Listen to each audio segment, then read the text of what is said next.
Good evening and welcome to the 2021 Town of Southern Shores Municipal Candidate Forum, sponsored by the League of Women Voters of Dare County. This year, we've opted for a fully virtual forum in the interests of health and the well-being of our candidates as well as our volunteers. I am Lorelei DiBernardo, and I'm coordinator for this forum. I sincerely want to thank the candidates as well as everyone in our audience for participating this evening. The League of Women Voters was founded 101 years ago by the leaders of the women's suffrage movement. Their goal was to educate newly enfranchised women who had finally won their right to vote after a 70-plus year fight. We're proud to continue their tradition of bringing candidates and voters together in this way. We will be recording tonight's meeting so that more Town of Southern Shores voters can see and hear their candidates before they vote. That's a good thing. This recording will be posted on our YouTube page, our website, as well as it will be aired on Current TV. I want to tell you all in the audience that we have received a record number of questions for this forum submitted by the voters of Southern Shores. Unfortunately, due to time constraints, we can't possibly utilize all of those questions, but I just want to congratulate the voters of Southern Shores for their engagement, their involvement, and their civic mindedness. I will now introduce the moderator for this evening, Linda Mcgee. Thank you, Lorelei, and good evening to everyone. I am a member of the Dare County League, and I live in Corolla. The League is a nonprofit, nonpartisan organization. It encourages informed and active participation in all levels of government. It works to increase understanding of major public issues and influences public policy through education and advocacy. The League maintains a strict nonpartisan policy. It neither endorses nor opposes any political party or candidate. The League participates in the Positive Campaign Project and has requested that each candidate tonight take the Code of Campaign Ethics Pledge. League volunteers participating this evening are our technical team, comprised of League members Craig Merrill and Laura Singletary, our question reviewer, Nancy Birondelli, our timekeeper, Laura Singletary, and you see many of those people on the screen this evening. The Town of Southern Shores has the mayor's seat and one council seat that are up for election. There are 2 candidates for mayor and 3 candidates for the one council seat. We're pleased that all candidates are present with us tonight. Candidates for mayor are Rod McCoy and Elizabeth Morey. I will also present the names for the one council race alphabetically, and they are John Carter, Paula Sherlock, and Ann Scherdsma. Let's review the format that we're going to be using this evening for the forum. First, all candidates will have 2 minutes for an opening statement. The timekeeper will signal when the candidate has 30 seconds remaining to answer, to make their presentation. As you can see, Laura is showing with us to you right now a 30-second sign. The timekeeper will also signal with a stop sign, nice and bold as you see, if the candidate continues past the allotted time, and an audible alarm can be used if necessary. Second, all candidates will participate in a question and answer segment. They will be answering questions that have been submitted by the voters during the forum registration process. I will also let you know that questions may be submitted tonight using your Q&A feature if you wish to provide a question. We have our league reviewers, and they will review each question that is submitted to make sure it's clear, to avoid duplication or any personal attack. These questions may be answered or may be addressed to just one candidate or to all candidates. However, all candidates will have an opportunity to respond to any question that's submitted if they care to. 2 minutes are allotted for responses. Again, our timer will signal the candidate when 30 seconds remains, thank you, and display the stop sign if the candidate goes past the allotted time. An opportunity will not be extended to a candidate who initially passes on a question to later respond to that question. Finally, in our three-step process, each candidate is entitled to a 2-minute closing statement. Now we will move to the opening statements. Before we started this evening, we had the opportunity for all of us to meet together here, and we randomly selected the order for the opening statements. And then when we get to the closing statements, it will be in reverse order. So tonight, we will begin with the opening statement from each of the candidates. And our first statement will be made by Ms. Paula Sherlock. Thank you so much. Thank you. And thank you to the League for sponsoring this forum. I've been a League member for many, many years, and it's a real pleasure to be able to participate. Our home in Southern Shores is named Promise Kept, the result of a promise that 2 high school kids made to one another long ago, that we would have a house in the Outer Banks. I was born in Elizabeth City. I grew up in Tidewater, Virginia. I went to college in Colorado. And although my husband and I have lived in a number of different places, the first time that we had a job with a little bit of money left over, we bought a lot for $14,000 on 13th Avenue. We've owned property on this beach for 35 plus years, and we've lived here full time since 2017. I first became active with council issues when a developer bought the flat top next door to me, tore it down, leveled the lot, and filed plans to build a 16-bedroom wedding venue next door to us. That was the beginning of the mini hotel controversy here. This was a real wake-up call to me as to the important decisions made by just 5 members of our community. I believe I have skills and experience which would be valuable to the council. I graduated from Washington and Lee School of Law in 1992, and I've held an active license ever since. I served as a circuit court trial judge in Louisville, Kentucky for 15 years. When I retired, I was the chief judge of Jefferson County. During my time on the bench, I valued listening to people, knowing the law, and striving to make fair and balanced decisions. This is much the same work as our council. I would like to get back to this community that I love so much in a meaningful way, and I'd be honored to have your vote. Thank you. Thank you. Our second opening statement will be made by Ms. Ann Schertzma. Thank you. Good evening, everyone. Thank you to the League of Women Voters for hosting this marvelous forum and for giving me the opportunity to speak with voters and to connect with people in the community. Some of you may already know me as the editor of the Southern Shores Beacon, which is a news and opinion blog that I've been writing since April of 2018.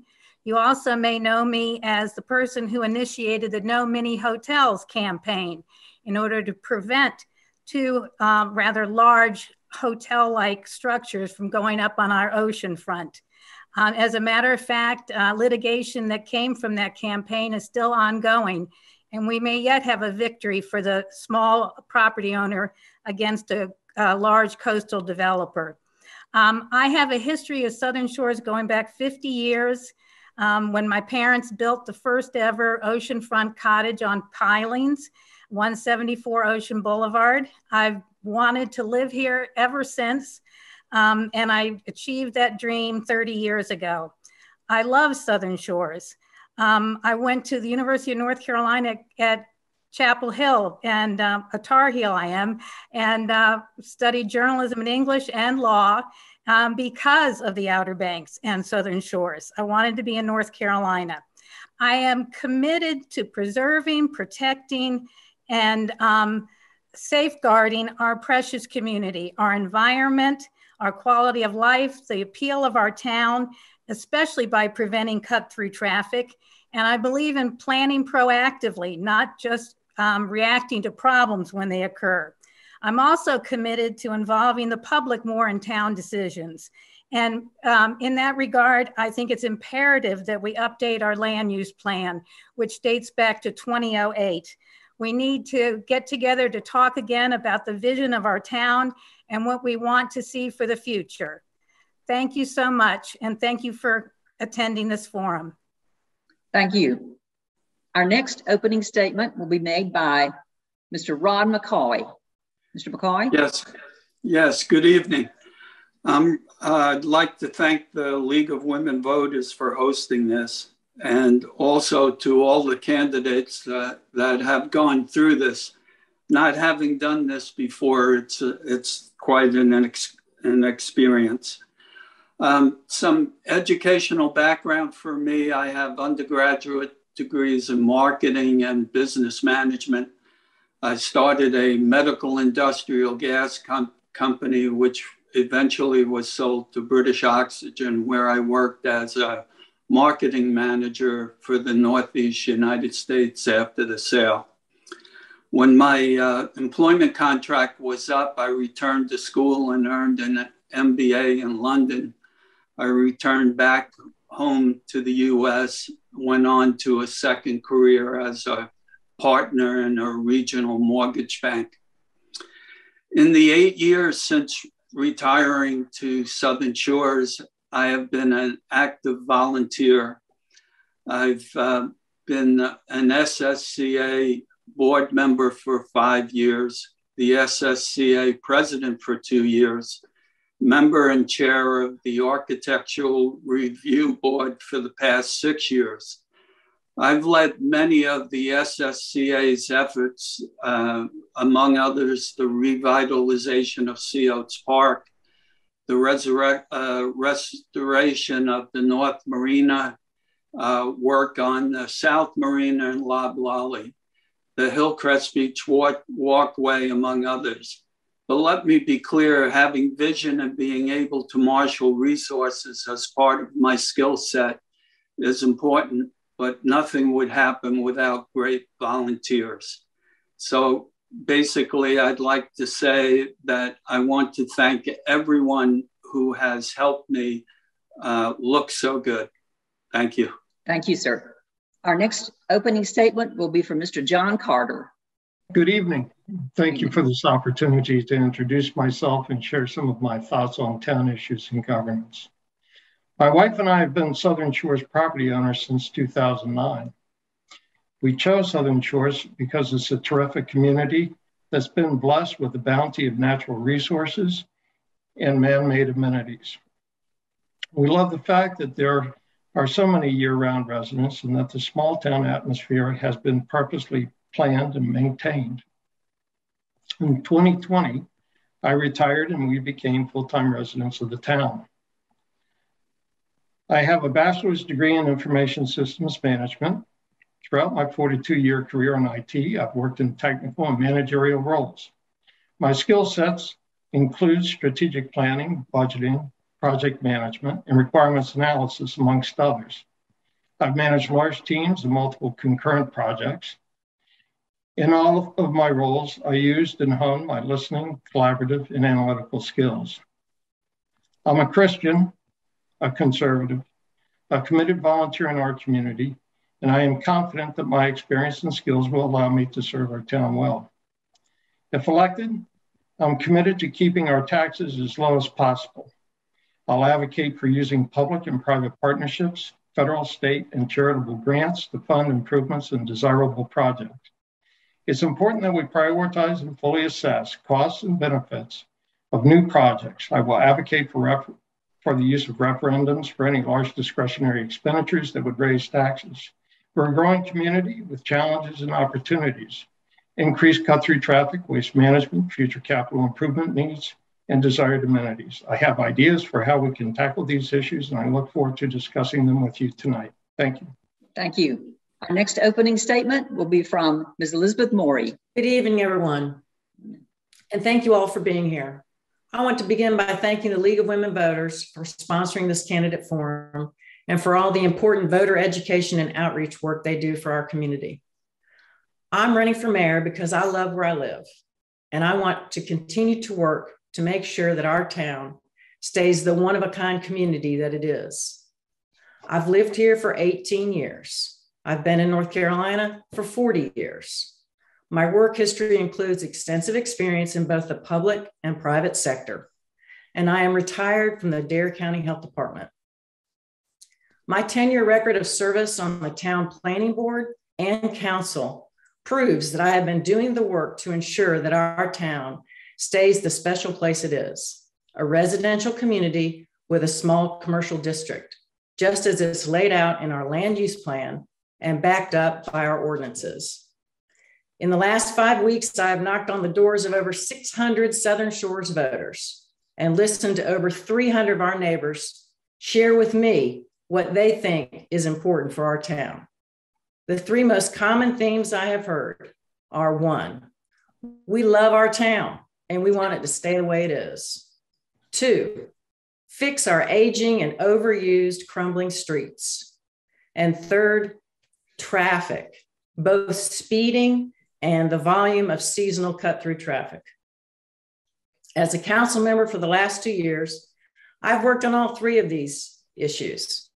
I have demonstrated that I am a practical, pragmatic problem solver by digging into these and other challenges facing our town.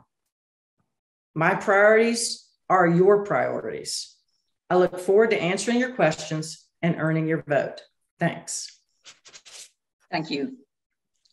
That concludes our opening statements from each one of the candidates. We will now move to the question and answer section of our forum for the evening. The first question was submitted by Sam Williams. The question is, what are the 3 most important issues the town faces, and how would you address them? This will be first answered by Mr. Carter. Yes, would you read that once more, please? Happy to. What are the 3 most important issues the town faces, and how would you address them? I think one of the important issues is the cut-through traffic. I would address that through a collaborative effort, but it primarily would be focused upon gating, using barricades, one-ways signage of streets, and possibly, this is a little bit of a stretch, but also the usage of a cut-through toll. And none of these solutions that I'm speaking to are necessarily ones that would stand the test of scrutiny and or stand alone. But I would ask that they be studied if they have merit, considered if they have merit, and then put before the townspeople and let the townspeople decide on the best options available. Secondarily would be taxes. I will work diligently to try to keep our taxes low. Of course, I would be only one of 5 council members. I would advocate for the use of public and private partnerships, as well as federal, state, and charitable contributions to fund projects and or desired amenities. I would also, let's see, the other thing, let's see, this is tough when I get to go first, huh? Yes, sir. Right. The other thing is, I believe that our senior population in the community sometimes feels isolated. I would advocate for more volunteerism to I have a stop signal, so I'll stop. All right, sir. Thank you. Thank you. The next person to answer will be Ms. Scherz. I'm going to get it right. I will. You had it right. You had it. Ms. Schertzman, would you like me to repeat the question? No, I have it. All right. Thank you. I would say number one, hands down, cut through traffic, and also traffic on NC 12 and on the Ocean Boulevard low traffic route, which has become a cut through route. All of that is priority number one. And I think that the town made some strides this past summer with what it did with the different barricades. I think that we need to investigate further how we can move traffic along on NC 12, perhaps with police directing traffic, perhaps with blocking off some roads out of the neighborhood outside of the dunes. But also, I think we need to look at some of the street calming devices as well, traffic calming like speed humps and lower speed limits and perhaps some additional stop signs. I'm eager to hear what ideas people have about this. I'm not so keen on the gating. I think it's legally problematic. I do think, though, that we can look into one-way streets and also some other no left turns. So I'm very open to some creative thinking, and I'm committed to working on it. Number two, I think, like I said in my opening comments, that the land use plan, the update of that is imperative. And of course, in doing that, we would also get into the traffic and all the other issues that people are confronting now, because it's a planning tool. It's a blueprint for policymaking and planning in this town. It's what the town council should consult whenever it's considering development in the area. It's not just about protecting natural resources. It really is about objectives and goals of the town and about community aspirations and concerns. And I think it's long past due for an update. Finally, I guess I would say that preserving what we have is a main concern. And that's this low density seaside residential community that we all love, that has open spaces, uncrowded beaches, that has beautiful picturesque neighborhood roads. I think that I think we need to talk about how we do that, because we have so many more people visiting here now throughout the year and more people living here. And we don't want to lose what makes us unique. We want to. Thank you, ma'am. I guess I don't see the sign. I'm well, sorry. I'm afraid it's at a stop level right now. Okay, well, it's not on my screen. I apologize. Thank you.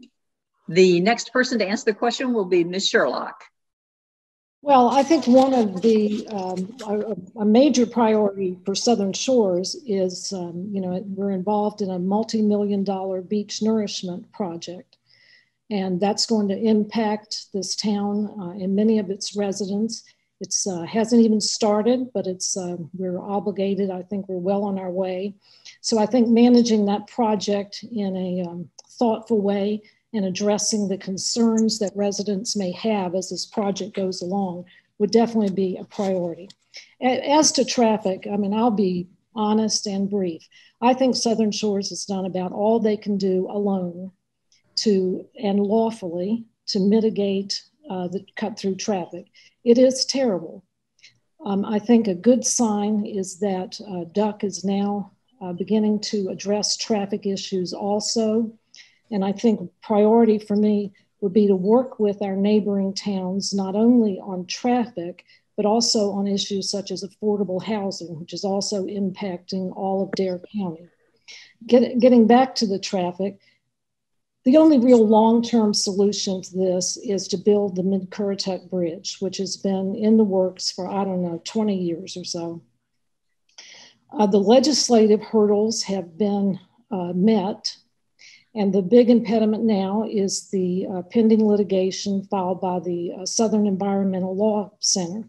I've done a little research on that case, and I was very surprised that no one had filed an amicus brief on behalf of Southern Shores so that our federal courts understand the impact of this traffic on Southern Shores. So I'll stop within my time limit. Thank you. Thank you. The next person to answer will be Ms. Morey. Thank you, Linda, for the question. I think, first I would say we need to have a strategic plan for our critical infrastructure, long-term strategic plan, 5 to 10 years. I think we need to start filling in those blanks where we have not been doing a great job of planning for example, street maintenance.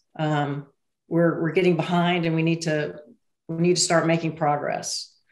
On the seasonal cut-through traffic, I would say the problem is bigger than the town of Southern Shores. We need help from our neighbors. We need help from the tourism board. We need help from property managers that manage the rentals. And it's going to take a combination of all of these community members in order to make a difference, in addition to the Mid-Currituck Bridge somewhere 5 to 7 years down the road, or maybe sooner if we all get lucky. I also think we need to keep in mind that we have a very important critical infrastructure project going on right now, and that's the Beach Nourishment Project. This is going to essentially be a protector of our property values as well as our shoreline. And I think it's critical to sustain our tourism economy, since everyone in town benefits from the tourism economy to the tune of $3,700 per taxpayer. So it's very important to our local economy.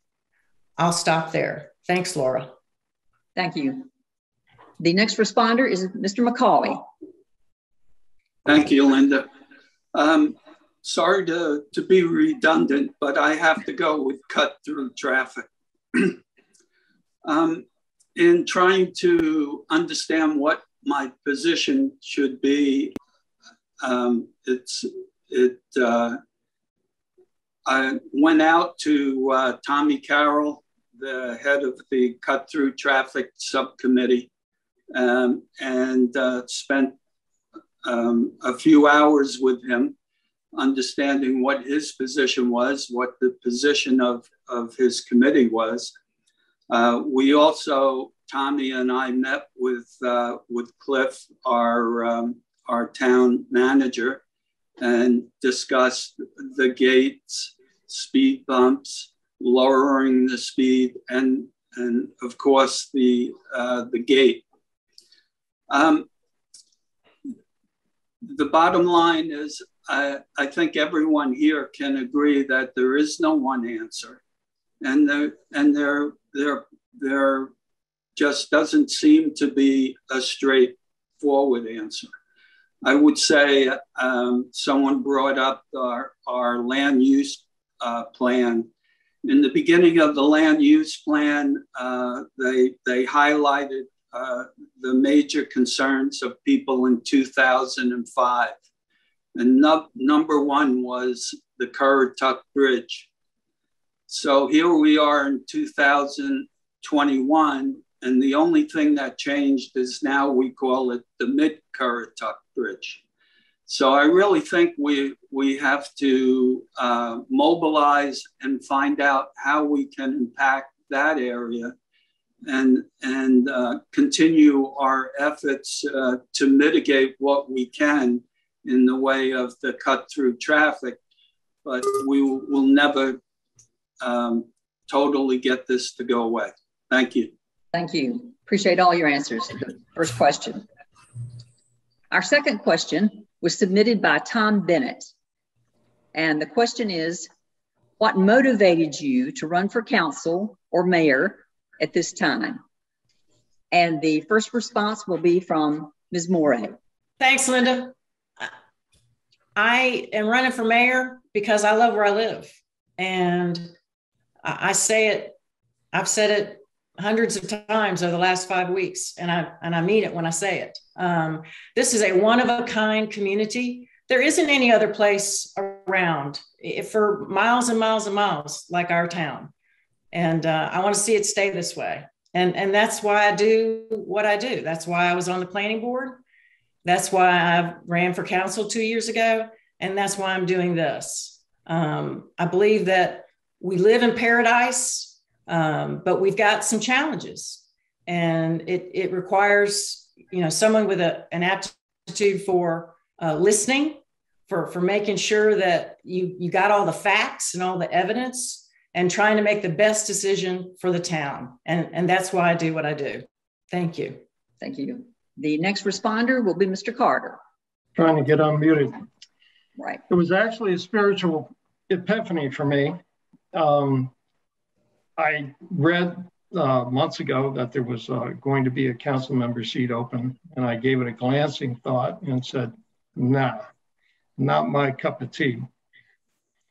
And then a few things happened. I received a call the day of the registration closing and was asked to run. And I arrived at in Manio at the Board of Elections or the registrar's office with about 10 minutes to spare. And so I went ahead and signed up. The other thing is that as a Christian, when you're called to serve, you serve. And so I believe that this was the right thing to do. That was my motivation. Thank you. Thank you. Our next responder is Mr. McCauley. Thanks, Linda. I wish I had one specific thing, but I would say that basically I decided to do this because I looked around, looked at what we all love. I think we have a consensus on that. And I really thought that what we need is to do some forward thinking, some forward planning, and to have the vision of where we go from here. And that was the impetus that got me to decide to do a run. Thank you. Thank you. Our next responder is Ms. Sherlock. Thank you. Well, I have a long history of public service and also being involved in a number of voluntary and community-based service organizations. And after I retired as a judge, I really missed that opportunity to serve. As I said before, I have a long connection with Southern Shores. I've also sat through a lot of council meetings on different subjects, most recently on the beach nourishment and the formulation of 2 special taxing districts.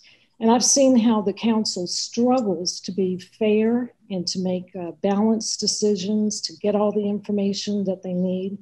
And I'm very drawn to that kind of work. So I guess I would say I feel a sense of duty. I've played enough golf for a while, never got very good at it. And I would like to contribute back to this community in a meaningful way. Thank you. Next responder is Ms. Schertzma. Thank you. First of all, I'd like to say thank you, Mayor Bennett, for that question. Just in case people don't recognize their mayor's name, sometimes I'm not sure, because I run across a lot of people who ask me questions about what's going on in town, because they know I've been participating in town council meetings and planning board meetings for more than 7 years now. I've been part of the public conversation in Southern Shores. But to answer Mayor Bennett's question directly, the reason I'm running is to give people a choice. I believe strongly that we need a diversity of opinion on our elected board, as well as on our appointed board, the planning board. And I think I bring a different perspective than the others who are currently there, not only because of my background, but frankly, because of the way I think, and because of my record of advocacy and my desire to help people solve problems and to live better lives. I would like to be someone on the council that people can come to. Call me up. You've got a problem. I'll help you fix it. You can talk to me directly. You don't have to call a town hall. I would like you to be able to get your answers from an elected official. Constituents should be able to turn to their town council members.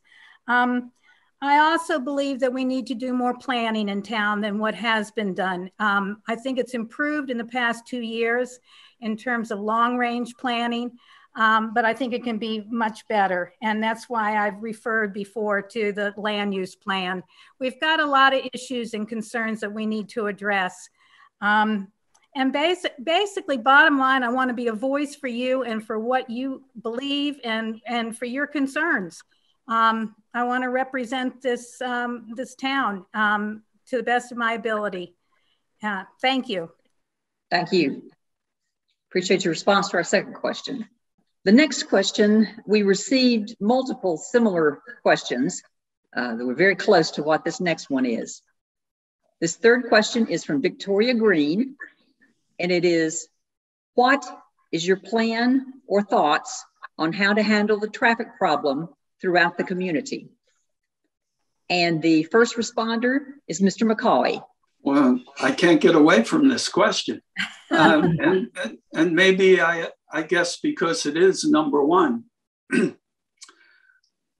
I would say that to just elaborate on what we've already said is that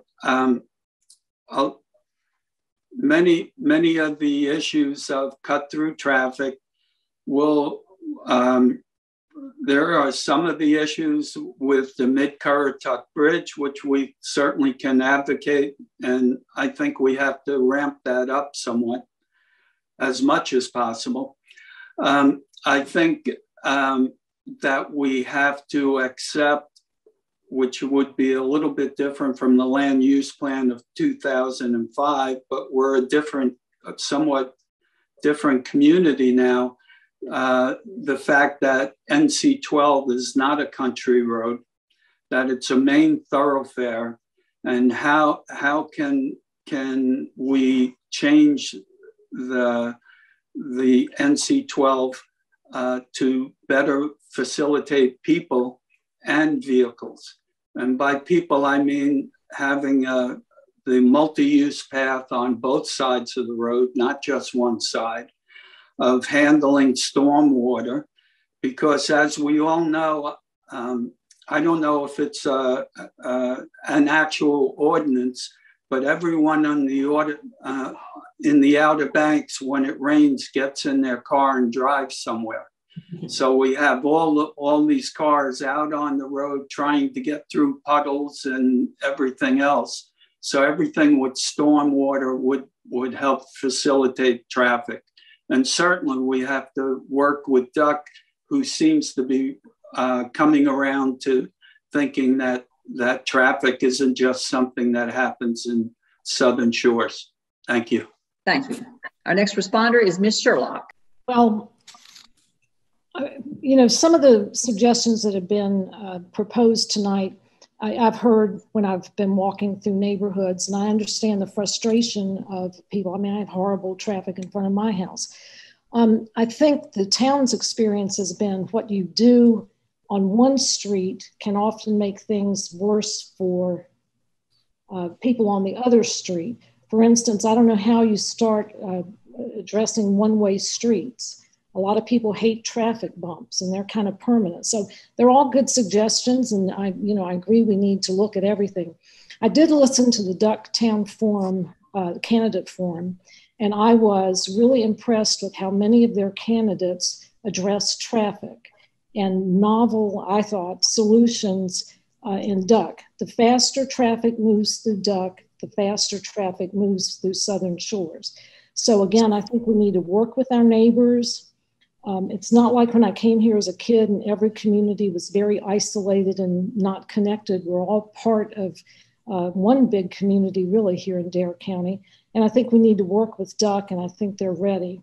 My brother stood on a corner for 2 weekends this summer and charted congestion at that particular intersection to see why traffic was stopping. So I know Duck is serious about this. I'm also really concerned about ignoring the pending litigation, because I think we have a chance of getting the bridge built, and we need to lobby our legislators and get somebody in Raleigh to be helping us, and we need to file an amicus brief in that environmental lawsuit. Thank you. Our next responder is Ms. Morey. Well, let me start by saying thanks, Vicki Green, member of the former traffic committee. She lives right up there on Hillcrest and has often been having cars stopped in front of her driveway. So she is one of the ones who is negatively impacted by seasonal cut-through traffic. I liken it to just like the pandemic has picked economic winners and losers here in our nation. A seasonal cut-through traffic picks winners and losers in the town of Southern Shores. There are many of us who are not affected by the traffic really at all, or to very little. We change our patterns perhaps of when we go out, but there are others for whom the traffic on cut-through days or change-out days are very negatively impacted. I am, like Paula said, glad to hear that Duck is finally recognizing this as an issue. I believe the Tourism Board is also recognizing this as an issue. I also think that this is going to grow to a discussion, I hope, of this whole idea of sustainable tourism, because we do need to be concerned about not getting so successful that we are having more negative impacts than positive. And that's an issue that we need to start talking about as a community, not just in the town, but as a community. And there are other areas who have already had this problem of the change out days. And we need to look at the models that they have used and get ideas from them, as well as many of the ones that my fellow candidates here tonight have expressed. But I think it's going to take more than just the town of Southern Shores to address this. We need help from our neighbors. Thanks. Thank you. Our next responder is Ms. Scherdsma. Thank you. I also know Vicki. Hi, Vicki.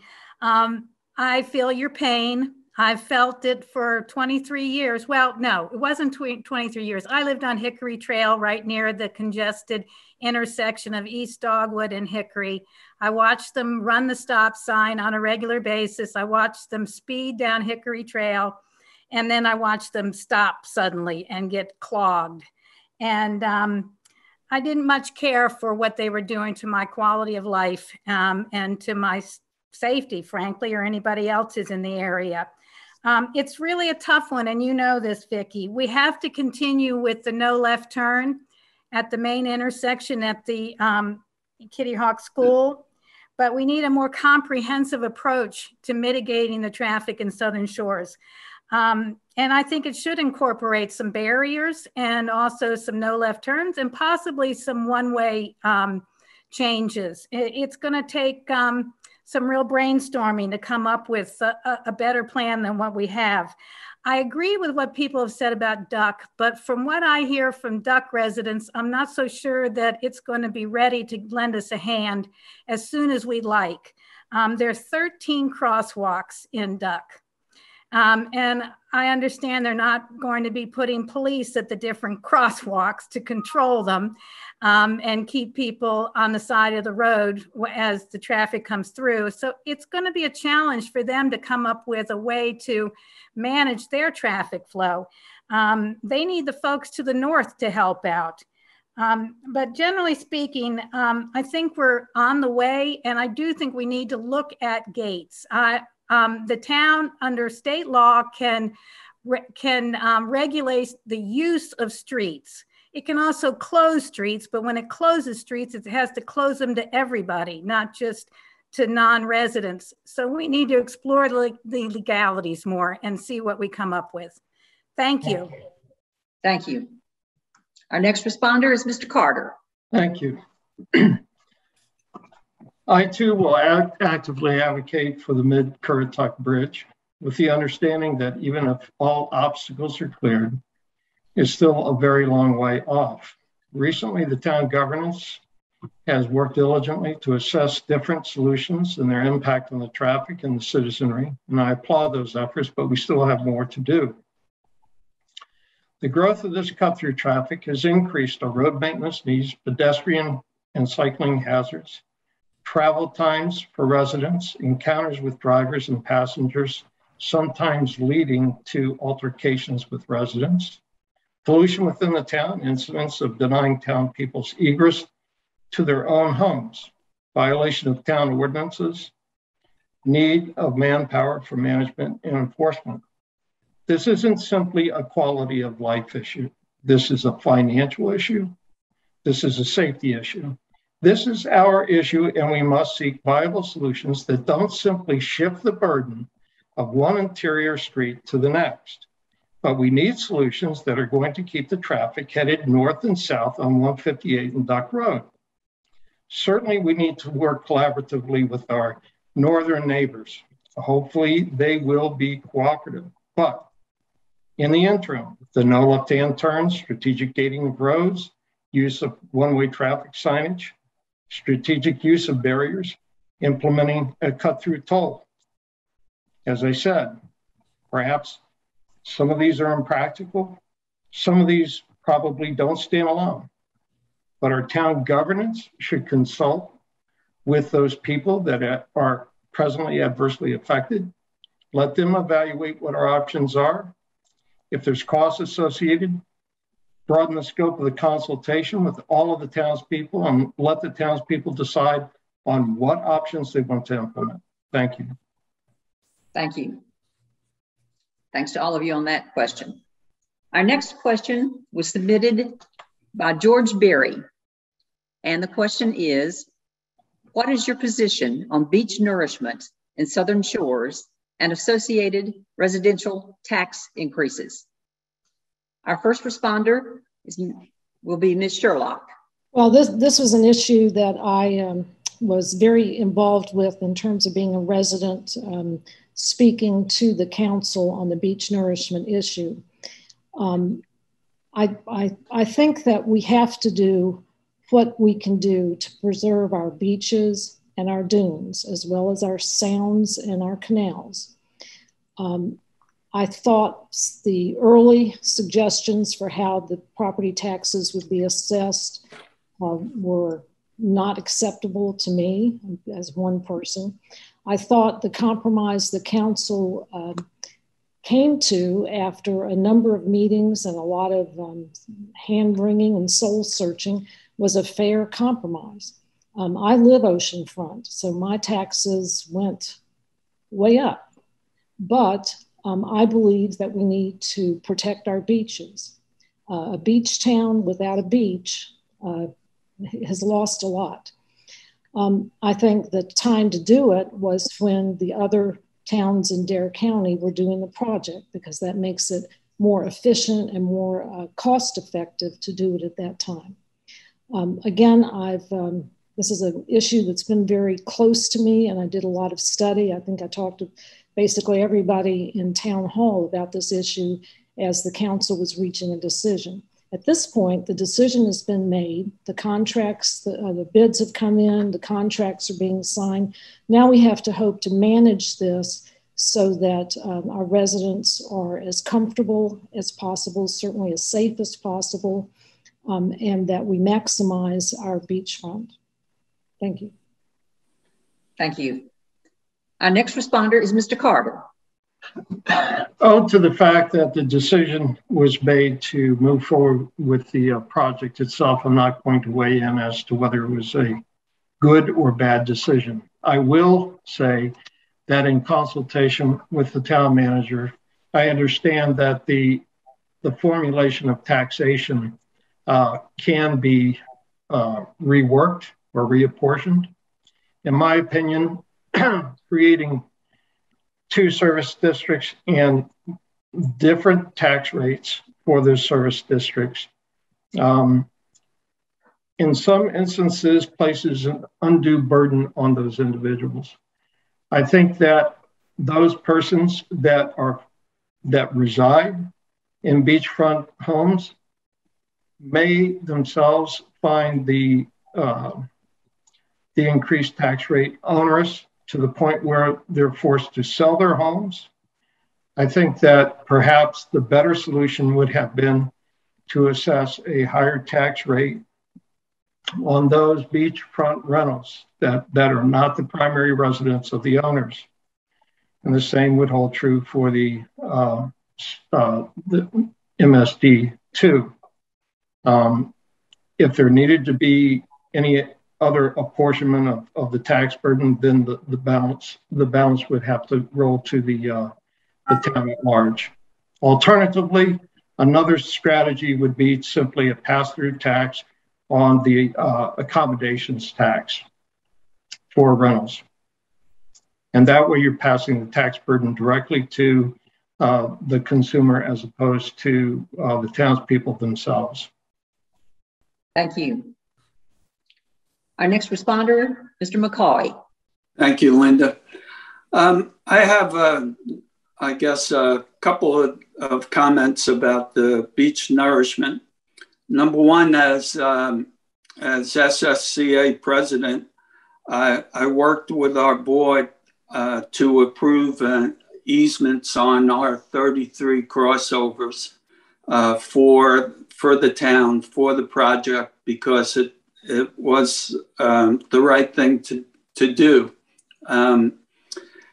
As far as the MSDs go, I advocated and spoken at the council meetings that the initial formula seemed to me not to be fair, and that it should be changed. And if anything, I thought doing it just as an increase across the whole town might be a better way to go, since we already had a history with the canals of everyone, not just canal frontage property owners would benefit. But I think the MSDs, as it ended up, certainly is not onerous, and I think it was a pretty fair compromise for different positions. So other than that, I'm for beach nourishment. Thank you. Thank you. Our next respondent is Ms. Schertzma. Thank you. I think probably this is the most divisive issue that we've faced in Southern Shores. When I talk to people, I hear such a diversity of opinions. There are people who say, we don't care about the ocean front. You know, as far as we're concerned, the houses there can drop into the water. And then there are others who are living on the ocean front who feel quite differently. I mean, it's such a mix of opinions. To a great extent, the boat has sailed. What I'm more interested in is looking for an alternate source of funding than taxpayer money. And if you have history with Southern Shores, as I do, you may recall that there once was a sales tax called the sand tax. It was a 1% increase in the general sales tax, and it was designed to bolster the shoreline management fund that Dare County maintained and is now known as the Beach Nourishment Fund. Well, unfortunately, it didn't last because the public at that time was not supportive and it was defeated in a referendum. But I actually think the public might support an increase in the sales tax, Dare County sales tax. And I think we also might support an increase in the occupancy tax, which is what is used now for the Dare County Beach Nourishment Fund. I mean, it's a 6% occupancy tax, and 1/3 of it goes right into the Beach Nourishment Fund. So that's how the Dare County is funding its 50% of our project. I know that there's some support for this idea in Nags Head. I've heard the commissioner speak. I think as a town council member, I would reach out to the other towns and start talking about how can we share the costs of beach nourishment? What can we do? We're all in the same boat here, and we don't want to keep raising taxes on our residents. Non-resident either. I certainly wouldn't differentiate between those who have rental properties and those who are here year round. Full disclosure, I own rental property on the ocean front. I'm in MS1, MSD1, MSD2, and I'm townwide. And I just want to see a better way of paying for beach nourishment of our public access beaches. And has the sign gone up on me? Because once again, I can't see it. Oh, I'm sorry, it is. Yeah, sorry about that, Linda. Thank you. Nancy, sorry. Our next responder is Ms. Morey. Who is it? So I would say that the two most difficult votes I've made as a town council member were, number one, to vote for moving ahead with the project, and the second was, how do we pay for it? What we did in that process of paying for it was we acquired a grant from the state Division of Coastal Management for like $1.4 million. We also agreed as a council to use a portion of the undesignated fund balance, $200,000 a year for 5 years. So that was $1 million. So we then lowered the overall amount that we had to borrow and then tax to pay back by those two numbers. So we did the best we could, I think, to make it as fair and equitable as possible. I would say this, there's a quote from Bobby Alton, our county manager, just a few weeks ago. And he says, we have beach nourishment as a tool now. We may not have it 5 years from now or 10 years from now. And that's the first time that's ever been said that I'm aware of in public. And he said it. So each year as a council, you have to take a vote to affirm those tax rates. Currently, we're on a 5-year payback of the amount that we originally have said we were going to borrow. So upon there not being a future project, there is the distinct possibility that those taxes will go to zero. I'm not saying there won't be a future project. I'm saying if. So just for everyone's knowledge, that's how the process works. I think we did as good a job as we could. I sure wish the state would come off some of that of their undesignated fund balance and provide some infrastructure investment in our community. Thank you. Thank you. Appreciate all your answers to that question. Our next question was submitted by Fred Newberry. And the question is, what would you do to improve the commercial district of the town and attract quality businesses? Let me say that again. What would you do to improve the commercial district of the town and attract quality businesses? Our first responder is Ms. Scherdsma. Thank you, Linda. Well, first thing that I would do is prepare an ordinance to prevent big box stores from being developed in Southern Shores.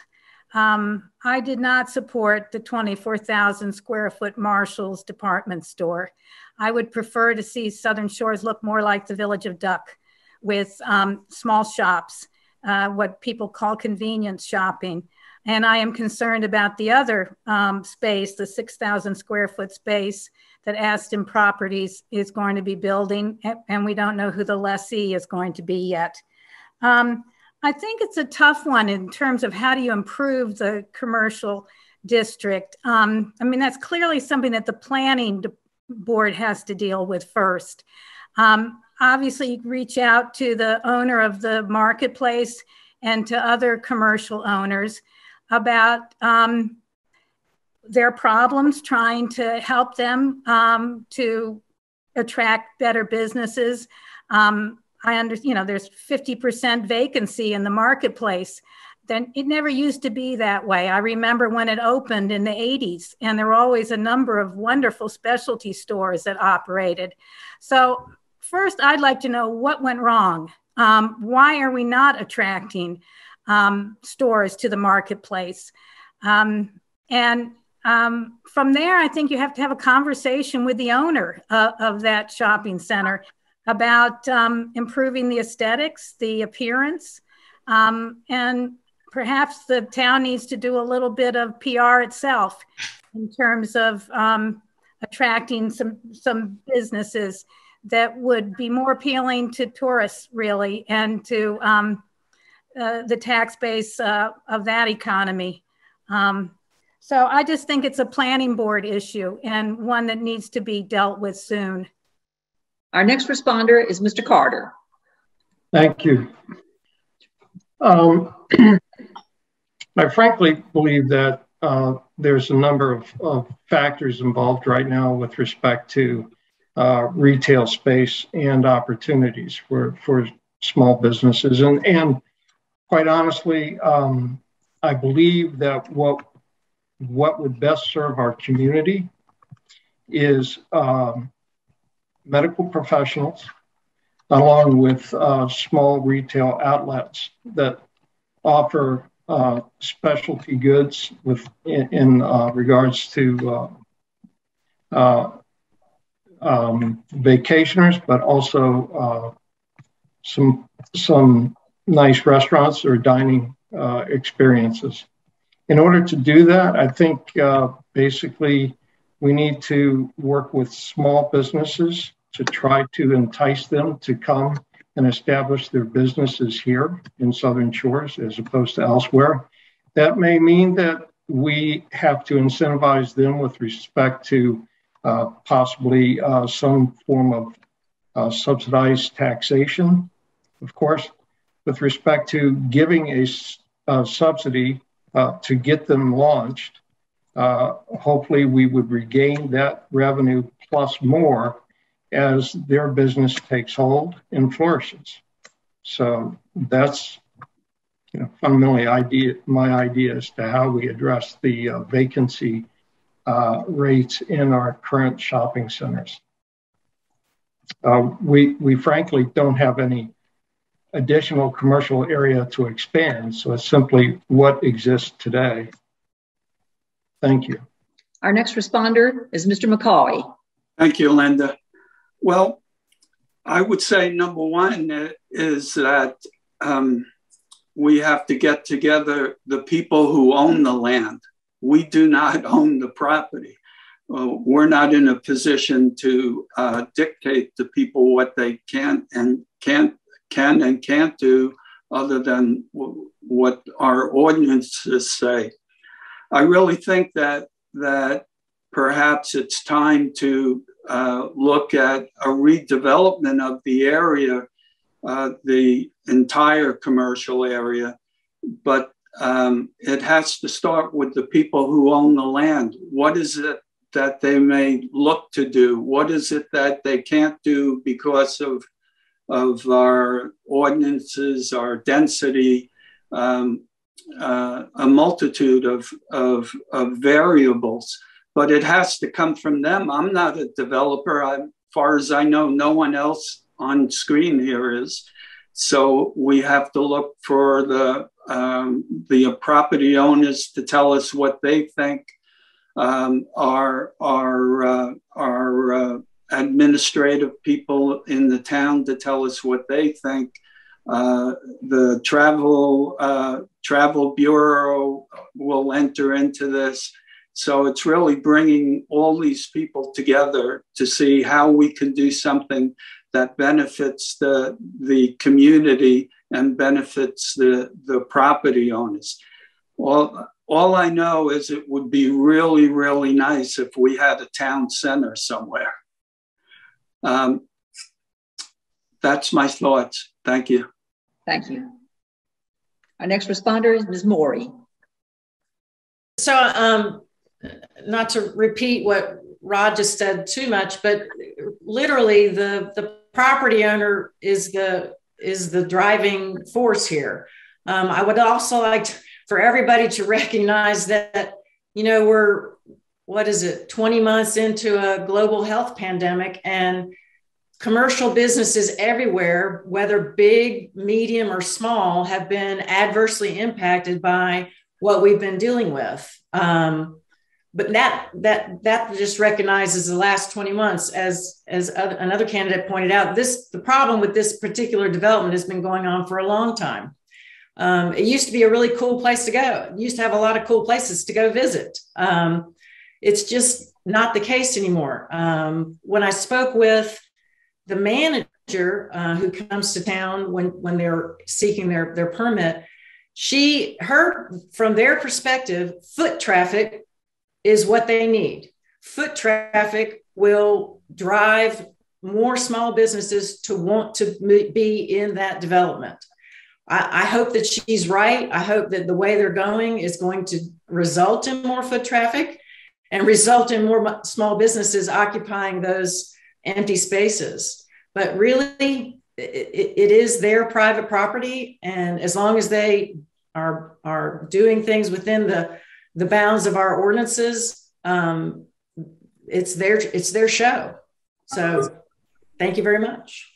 Our next responder is Ms. Sherlock. Well, I'm glad I didn't get the question first, because I think this is really a tough issue.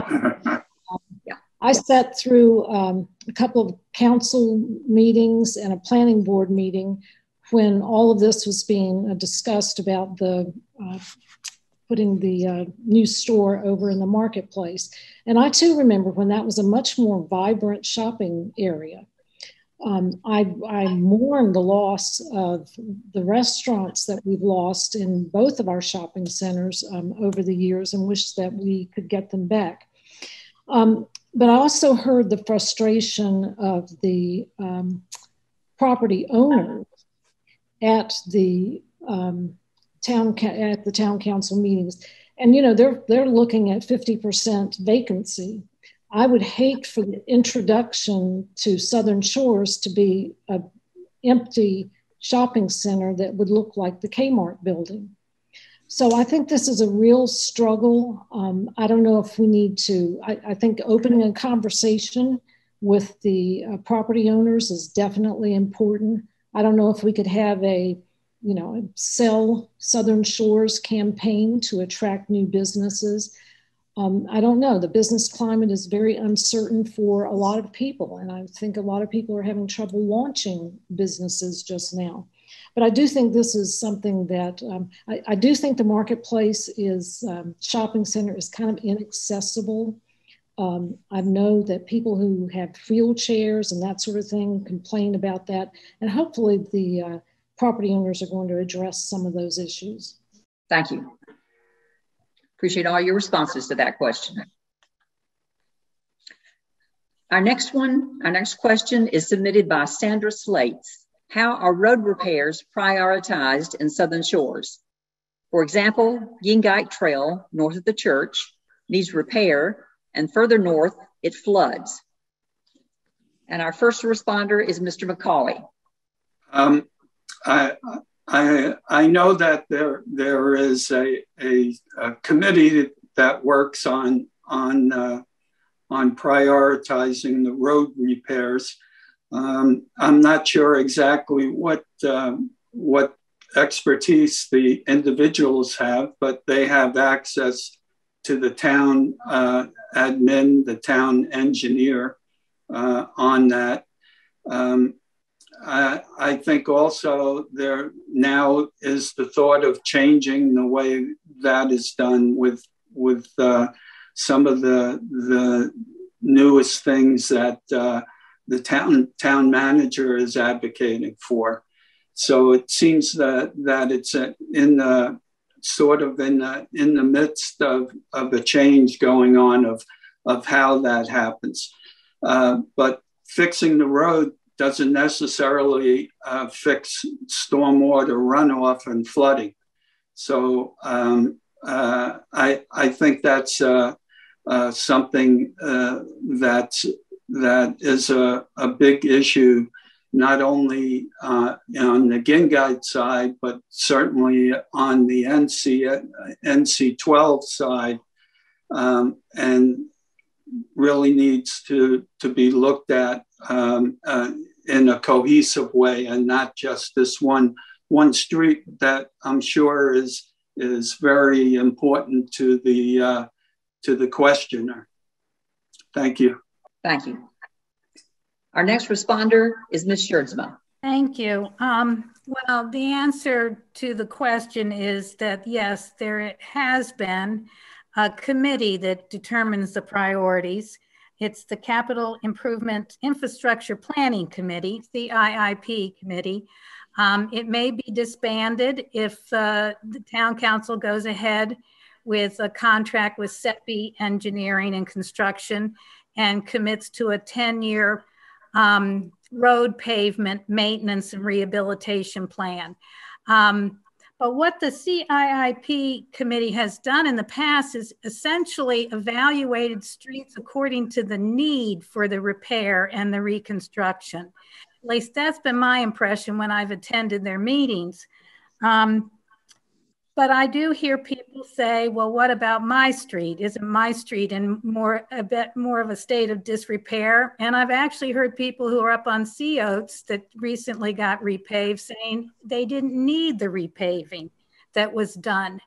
So I think there is some subjectivity involved in determining the priorities. Probably road traffic comes into play, how much the road is used. Now, Guy does not use that much, and you should feel fortunate for that. But Hillcrest and Sea Oats are well-traveled, and they've been at the top of the priority list, which goes in terms of they've had an A, B, C listing of streets in town. And in the past, it's been a matter of how much can they do in a year with $675,000. That was the allocation. As Elizabeth is probably going to tell you, they're talking now about increasing the appropriation for road maintenance to as much as $1 million a year. And they're also considering another option of $800,000 a year. So it's been based on this committee's priorities, and they consult with the engineer and with town staff. Our next responder is Ms. Sherlock. Well, there are a number of infrastructure needs in Southern Shores, and I don't think we can go at them in a random kind of way. I think the town manager is trying to adopt a more professional approach to evaluating road repairs and to get more professional expertise in terms of prioritizing those. We all think our street is the most important street, but I think you have to have a long-term strategic plan to get these made. There is limited money, but it appears the council is going to allocate more money to road repairs, and I think more money for road repairs and a strategic approach to making those repairs in a structured kind of way that's the right approach to go. And I hope it will be successful. Next responder is Ms. Morey. I'll start off by full disclosure. I live on Jean Guy Trail, so I know exactly what Sandy Slates, my neighbor, is talking about. I refer to down the street as Jean Guy Lake after it rains. Say this. 2 years ago, when I was elected, one of the things I wanted to work on was streets. I asked the question, if we continue to go at the rate that we're going, spending the amount of money that we're spending and approaching street maintenance the way we're approaching it, how long is it going to take to get to all 36 miles of streets that we have? Well, it turns out the answer was too long. So we needed to do two things. We needed to change our focus about how we go about street maintenance. And we also need to think about putting more resources towards street maintenance. So that is an area that I have been working on, having been on council now, and we're going to continue now to, as Paula said, use a more professional approach and also a different technique that hopefully will result in the same quality kind of road, but we will be able to take the same amount of money and spread it over more miles of our network. And that's what we're attempting to do now. And I can't wait for us to get started. So thanks for the question, Sandy. Thank you. Our next responder is Mr. Carter. Well, if I heard correctly, I hope we're not going to sign ourselves up for a 10-year contract with any provider. But beyond that, I think, again, what we're challenged with is this issue of cut-through traffic and the wear and tear that it places on our roadway infrastructure.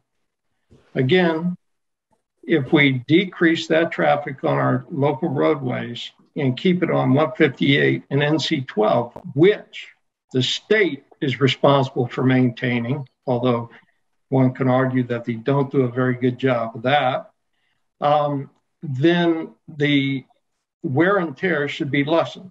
The burden upon the town in terms of sourcing that maintenance should be lessened. The other thing that I'll bring forward is, once again, the idea of a cut-through toll. And the idea behind that is you assess an excessive toll for anyone that wants to utilize our streets to get to the northern portions of the beaches.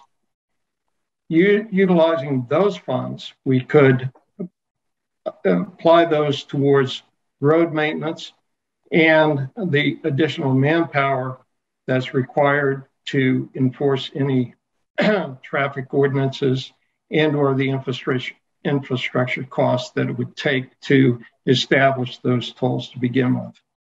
Thank you. Thank you. Appreciate all your responses. Our next question was submitted by Susan Deneen. And the question is, how best can we rein in the spending and still get the maintenance and services our town needs? I'll repeat that. How best can we rein in the spending and still get the maintenance and services our town needs? And the first responder is Ms. Sherlock. Well, I think it's pretty difficult to cut taxes and maintain services. I mean, just the conversation we've had tonight about the need for infrastructure improvements, the need for road repair. I mean, I'm a taxpayer here. I've been a taxpayer for over 35 years. I don't like paying taxes any more than anybody else does. But I enjoy living in Southern Shores because we get a pretty high quality of services here. Right after I filed, I met with virtually everybody that works in Town Hall. I was very impressed with their dedication, with their education, with their commitment to maintaining an excellent level of services here in Southern Shores. I'm not aware of any area in the budget that would make me think that there's any wasteful going on. I think there's a great need for improvements in town, and hopefully we're not going to have a windfall of taxes, but if we have any excessive funds, that we can address some of these things, as different citizens have asked tonight. But, you know, cutting taxes sounds like a great idea. I've never seen it really happen, and I don't think it's going to happen here. And I don't think citizens want their services cut to get a little bit lower tax bill, because our taxes in Southern Shores are pretty reasonable compared to other communities. Our next responder is Mr. Carter. I've looked at the budget. I can't say that I've identified any particular places that warrant cutting back. I would say that the key to keeping taxes low and reducing or minimizing costs to the citizenry of the town is our volunteerism. Southern Shores is known for its volunteerism. We have a large volunteer base that do amazing things for our community. And I do believe that we could, as a community, call for more volunteerism that would potentially reduce costs. But quite frankly, I'm not aware of a specific area where cost-cutting measures could be implemented. At present, I am aware that in the last town meeting, we actually, or our elected representatives, approved increases in certain salaries for some of our public safety officers. And it's well-deserved, it's necessary. We've had at least one position on the police force has been vacant for over a year, and our police captain has had difficulty in filling that position. We've lost candidates, qualified candidates, to other townships because of the salary and benefits packages that were offered. So, you know, we can cut off our noses to, you know, it may not be the best thing to do is to cut costs. So thank you. Thank you. Our next responder is Ms. Morey. Thank you, Linda. So we have a lot of challenges. John mentioned law enforcement for sure is a challenge in terms of retention and recruitment of candidates. Everyone I've talked to over 600 homes I've been to and over 300 conversations I've had with folks, not a single person has indicated they want less services. I have had people mention they don't want their taxes to go up. I don't know any of us, there's no one who would say they want their taxes to go up. That's not something that we as human beings would naturally say or want. So I believe that we've gone 8 budget cycles until we did the Beach Nourishment Project without raising taxes. So we basically have the lowest tax rate on the beach. And on one hand, that's a great thing, but on the other hand, it reduces the amount of taxes that we get to share in on the occupancy and sales tax side of the revenue stream. So again, I don't believe we've been overspending. I believe that we are managing our budget with our staff in a very sound, fiscal, responsible way. And I hope that we continue to do that. Thanks very much. Thank you. Our next responder is Ms. Schertzma. Thank you. Sue, I wish I knew is my answer to your question of how do we rein in our spending. I think the person who best can answer that question is Cliff Ogburn. And I would ask him, is there any excess in the budget? Where do you think things can be cut without sacrificing the quality of the services?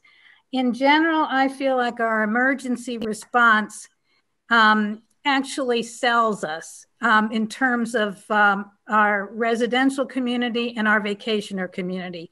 We have a superb police force and firefighting force as well. So we have to keep them well funded and ensure that the emergency response is immediate and competent. We don't want to compromise that. So then you start looking in other budgets, the administration, public works, planning department, code enforcement, some of these other places. Is there excess there? I don't know. I certainly wouldn't want to sacrifice salaries and benefits. So again, I think Cliff is the one to answer that, and I would want to ask him. The recent audit by Teresa Osborne that was presented at the town council meeting contained a cautionary mention that there are going to be some pensions that we're going to have to start setting aside money for. The liability for pensions is well over $1 million. So we have to do the financial planning to make sure we have what we need to pay the staff, to pay the retirees, to pay for the services that are critical to the town, to the residents, in particular emergency response services. So again, I'm interested in tightening the budget, but I'm not qualified to say. I would need to talk to Cliff Ogburn and also Wes Haskett, Deputy Town Manager. Thank you. Thank you. Our next responder is Mr. McCauley. Thank you, Linda. My sense of the budget is that it's prudent and responsible. I think most of the people I've spoken to are more interested in additional services than they're interested in trying to cut corners or cut costs. It's kind of hard to cut costs like in planning and code enforcement when you have 3 people. So I really don't think cutting costs. I mean, we have to be diligent. We have to always look at the budget and what the needs are. But I think as far as it goes, the more services that people want, things they would like to see done, we have to explore every alternative right now with the possibility of grants from CAMA, from FEMA, from the Visitors Bureau, every which way that we can, and keep the balancing act, which I tend to think, I don't know anyone who thinks that we're overspending on projects right now. Thank you. Thank you. Appreciate all your answers. Our next question was submitted by Charles Reese. The question is, what can be done now to prevent more mini hotels? That question with Ms. Morey.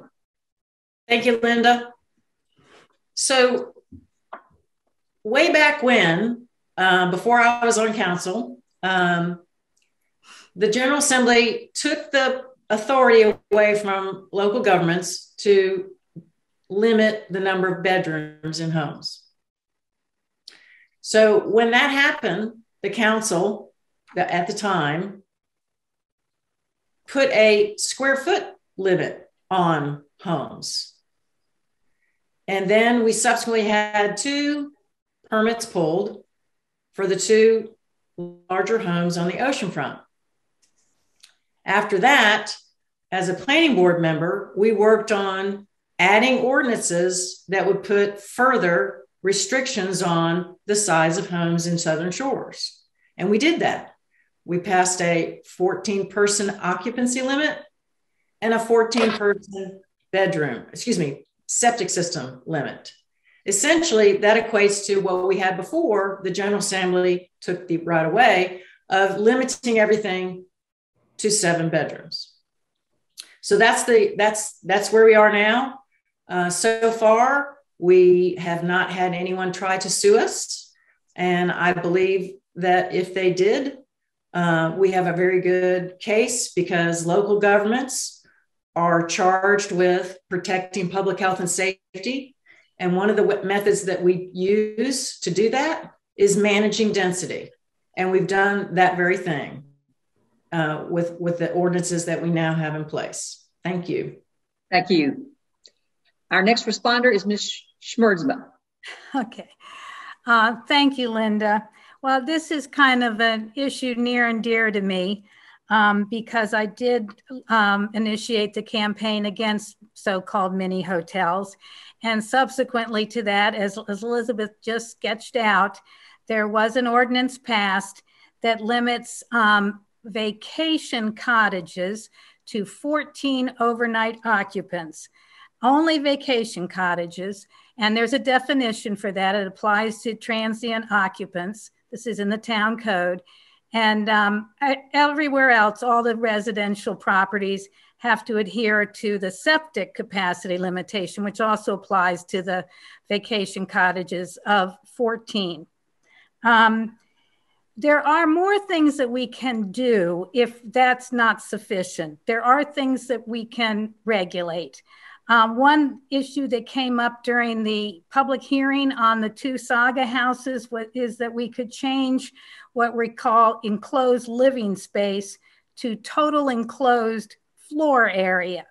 And believe it or not, that would have made a difference in one of those Saga houses. It would have been over the 6,000 square foot maximum size because it had floor space that was not included as enclosed living space because it wasn't equipped with heat and air. There are other things that we can regulate too. I don't know whether they would be directed to mini hotels, so-called, but you can regulate the number of stories of a building. You can certainly regulate building height, which we have, density of population in the area, the percentage of lot coverage, yard setbacks, parking, the size and number. I mean, if it were a real problem, and people were not adhering to the occupancy restrictions. And certainly some of those vacation house cottages are exempt because they were built before the ordinance. We could certainly explore other ideas. Thank you. Thank you. Thank you. Our next responder is Mr. McCoy. Thanks, Linda. Well, pretty much you've already heard the story. I mean, we're regulating the number of occupants. We're regulating the size of the septic. We're regulating the height. We're regulating the lot coverage, the parking. It's going to take some pretty inventive designing to come up with something that gets around all these things. As it appears, it is right now. It looks like our planners have done the job that we want them to do, and I'm satisfied that at the moment I don't see any mini hotels on the horizon. Thank you. Thank you. Our next responder is Mr. Carter. The only thing I'll add to this is that there is the possibility of establishing homeowners associations with covenants that speak to architectural review boards. Those could also contribute to, discouraging developers from coming in and attempting to construct a large beach rental. So that's my only other thought that I can add to this conversation. Thank you. Our next responder is Ms. Sherlock. Well, this has been mentioned several times here tonight, but I agree that it is critical to update the land use plan to strengthen our commitment to low-density single-family homes with minimal commercial development in Southern Shores. That's why many of us chose Southern Shores, and I think we need to re-emphasize that commitment. For 17 years, I had 2 charming flat tops next door to me. Now I have 3 very, very large houses. So, but they were built within the code. So I think the town council really struggled with this issue.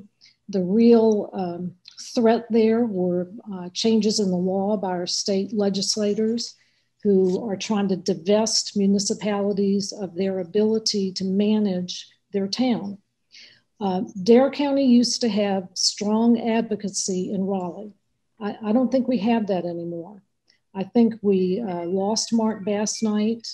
I don't see a lot of legislative interest in Dare County, but I think we can be proactive in that area.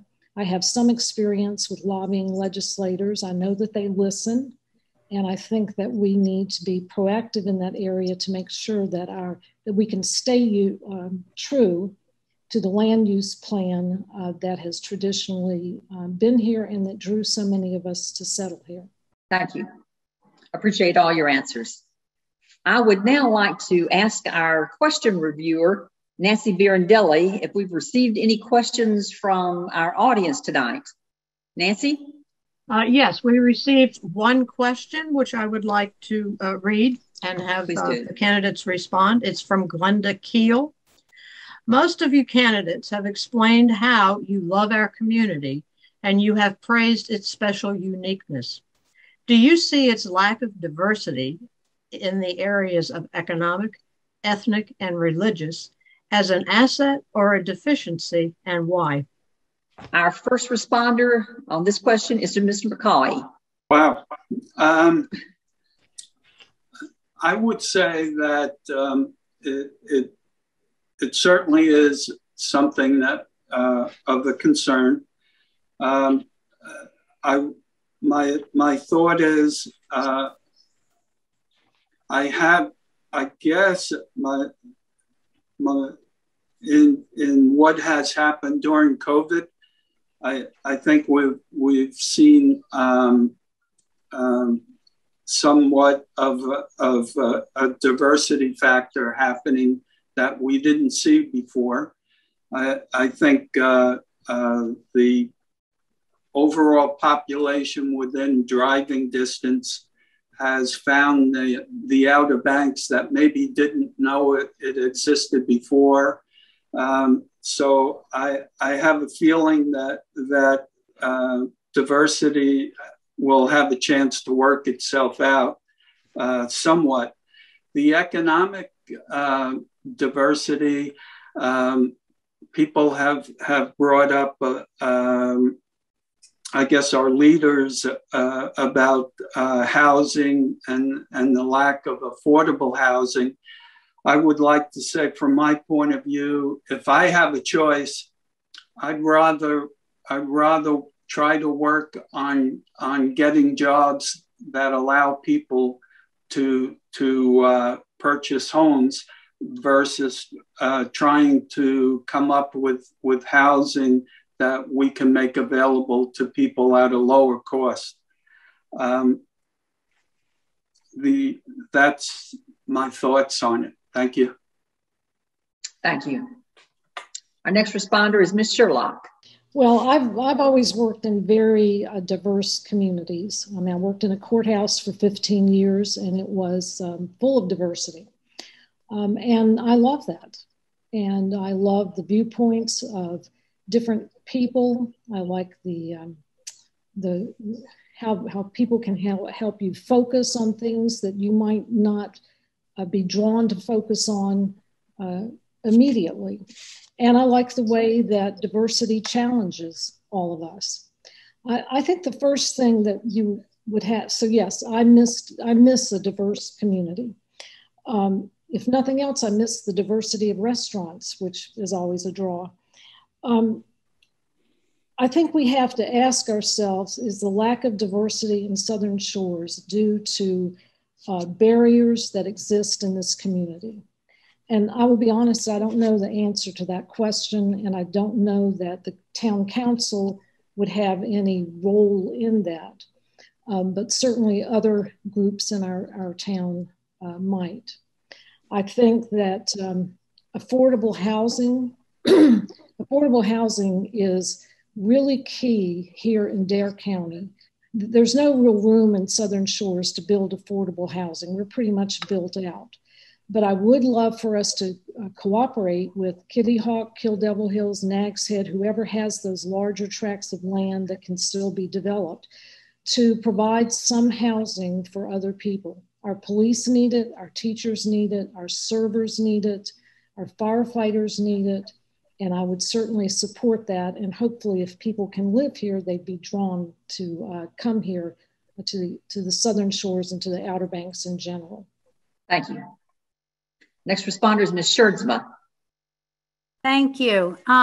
This is a very interesting question. And the way you worded it as asset or deficiency is making me very ruminative about it. I'll be very honest. Personally, I find it a deficiency. And I make up for that deficiency by going to the city when I can. I love being among a diverse population, and I make a point of it. I love seeing people on the street that don't look anything like me. I love going into a store and hearing accents that don't sound anything like mine. I love the buzz of the city. I love urban centers. I don't know how you achieve anything like that in Southern Shores, and it really would be antithetical to this community. It's a resort area. It's a retirement community. It's a place you come to relax, you know, and retire and have an easier life. It's not typically a place you go when you're in your 30s and 40s, where there's a diverse economy and working force and you can readily plug into it. It's a tourist economy. It would be fabulous if we had more diversity. But with the prices they are in housing, I don't see how a lot of people can even begin to buy in. Was that the end for me? I think 30 seconds. Oh, 30 seconds. So it's interesting that you say asset or deficiency.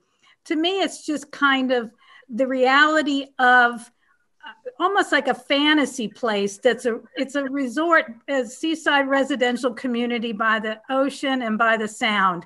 I wish more people could share it. I'm not all that keen on the way the housing market has gone because we're pricing a lot of people out. Thank you. Thank you. Our next responder is Mr. Carter. Well, frankly,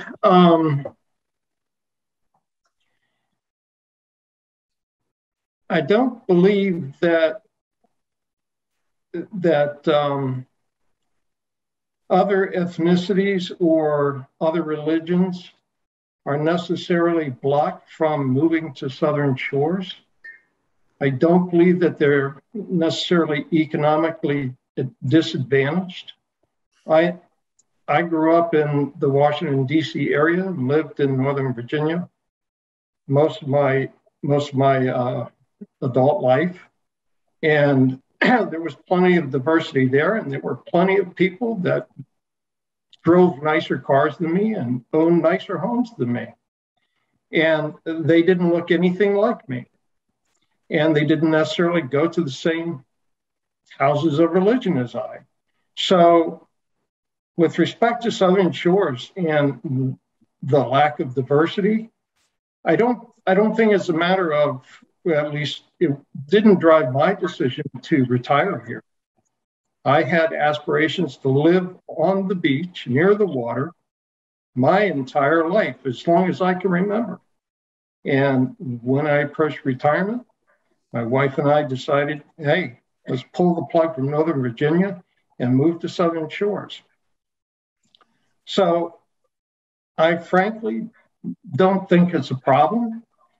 I think there's diversity in other towns, south and possibly north.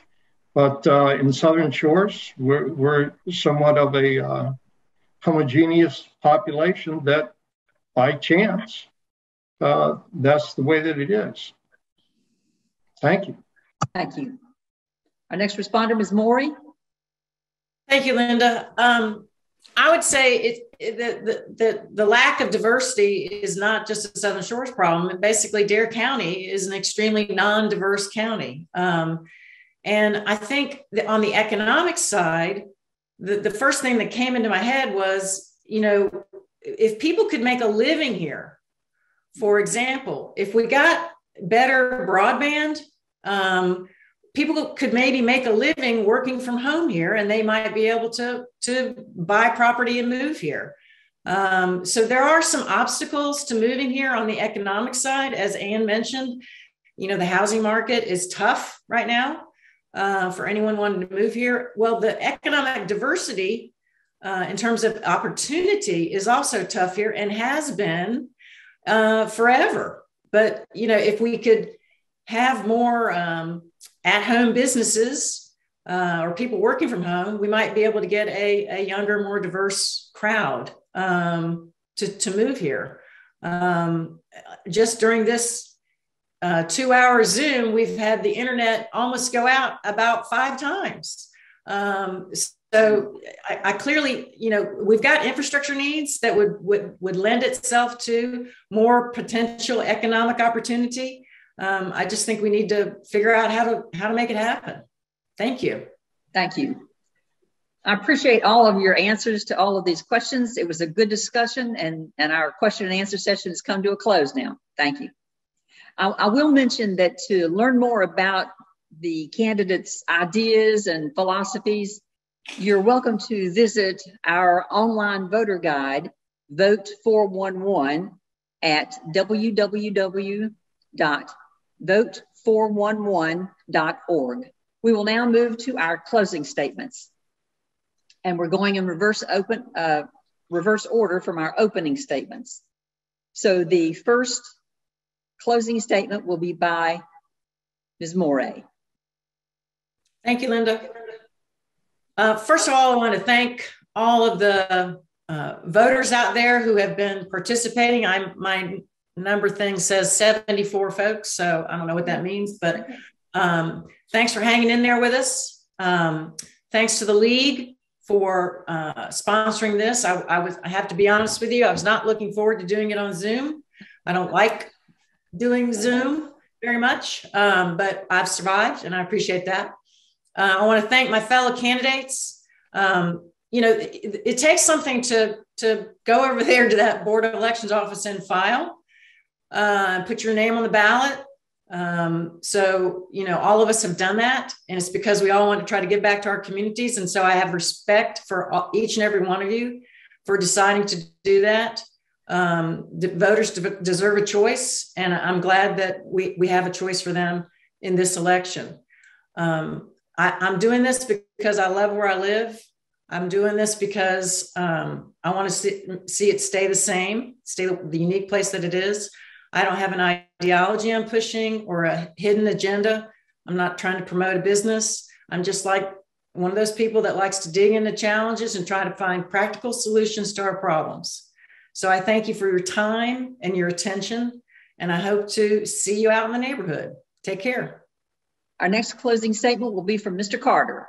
I'd like to thank the League of Women Voters for hosting this forum. In closing, I'd just like to say I've enjoyed the many conversations I've had with our local officials and fellow residents. I believe that none of our challenges are insurmountable, and we have many opportunities to sustain and improve our community. If I have the honor to serve on the town council, I will welcome your suggestions and opinions, and I will work hard to preserve and protect our great town. Thank you. Our next closing statement will be from Mr. McCoy.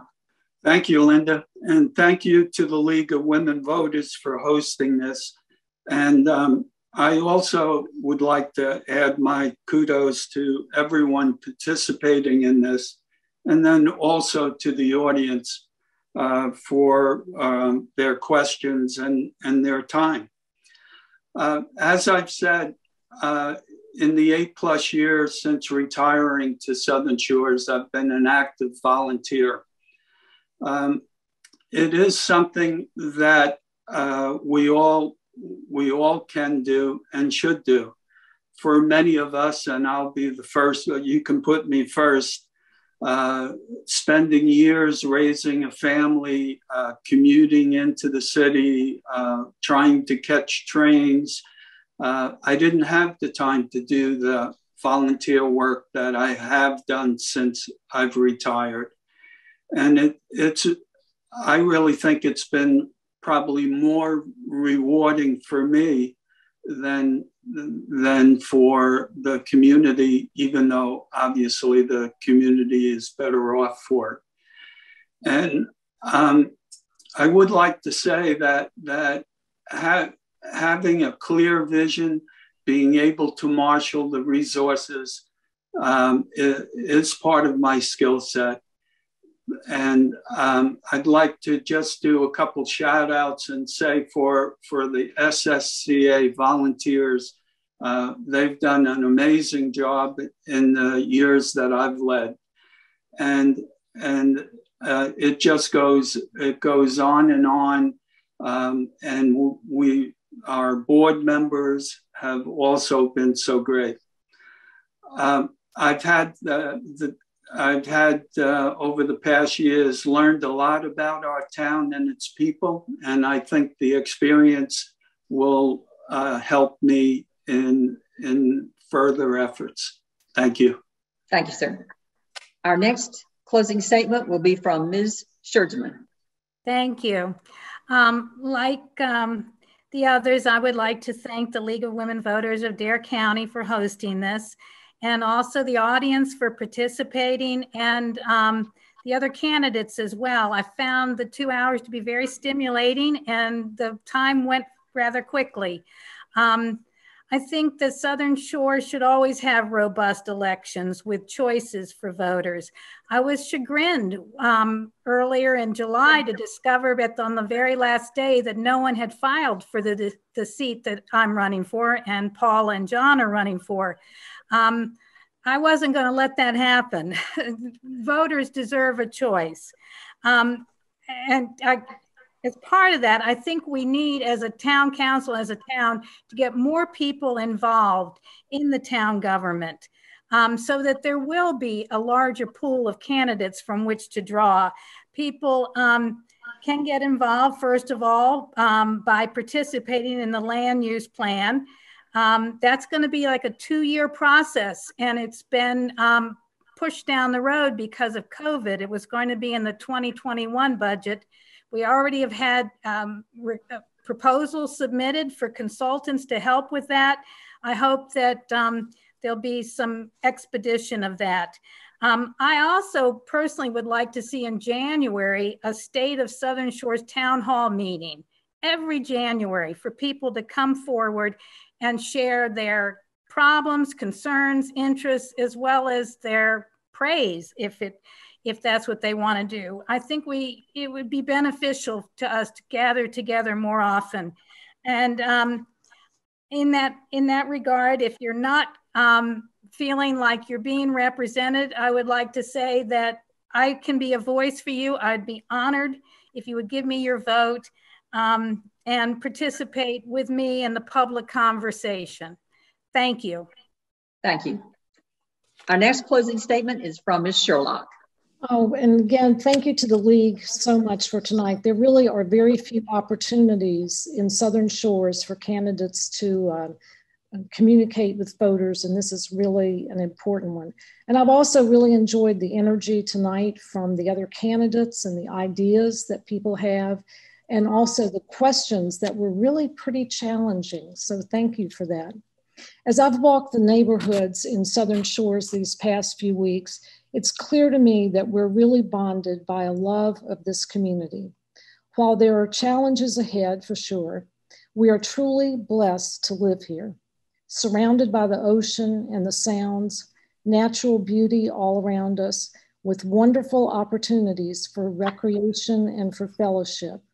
The planners of Southern Shores had a vision, and we are the beneficiaries of that vision. I feel a strong responsibility to do my part to preserve and protect this special place, to help make improvements as needed, to protect our beaches, our dunes, our canals, and our sounds, and to maintain the low density, limited commercial development plan that drew many of us here. Again, I would be honored to have your vote. Thank you very much. Thank you. Thanks to all of you. This concludes the Town of Southern Shores Municipal Candidate Forum. We want to thank all the candidates for their participation and you voters for your attendance and for submitting your questions. We also want to thank our technical team again for setting up and managing this special webinar. We will post the video of this forum on our website, www.leagueofwomenvotersdarenc.org, as well as on our YouTube page.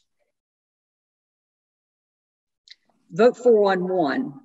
All candidates, again, all candidates tonight have participated in the League's online voter guide called vote411.org. We encourage you to look at this one-stop shop website that voters may access on their phone or on your PCs. Simply key in your address and you can view candidate information, philosophy statements, social media links, and responses in their own words from the candidates to the questions that we posed and more. Please check it out. Vote 411's live date was October 6th. I will now return the program to Lorelei DiBernardo, our coordinator. Thank you. Well, thank you. I am just so amazed. Thank you very much to all the candidates. That was fabulous. And it makes me want to go out and vote, which is what I want to talk to you about now. Tomorrow is the start of early voting in Dare County, believe it or not. It will last from October 14th to the 30th in 2 locations. And you can also register to vote if you haven't already done that at early voting sites.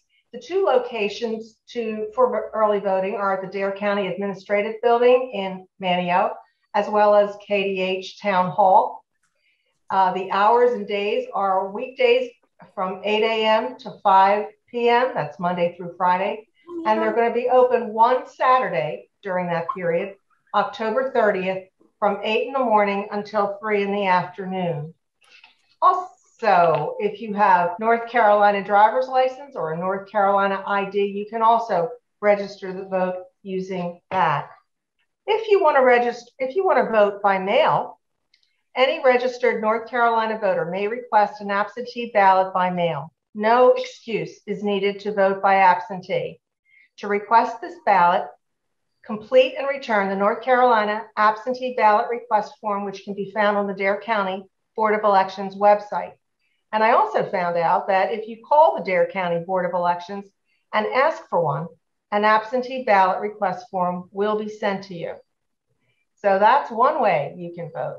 Obviously, the main way is on Election Day, Tuesday, November the 2nd. If you plan to vote on Election Day, your polling place this year is Kitty Hawk Elementary School in the gym. You can go to the Board of Elections website for all these details and much, much more. We encourage you all to join us as we strive to make democracy work. Thank you again to the candidates, to League volunteers for participating this evening. Oh, look at the cute puppy. He wants to go out. Thank you and have a good evening, everyone.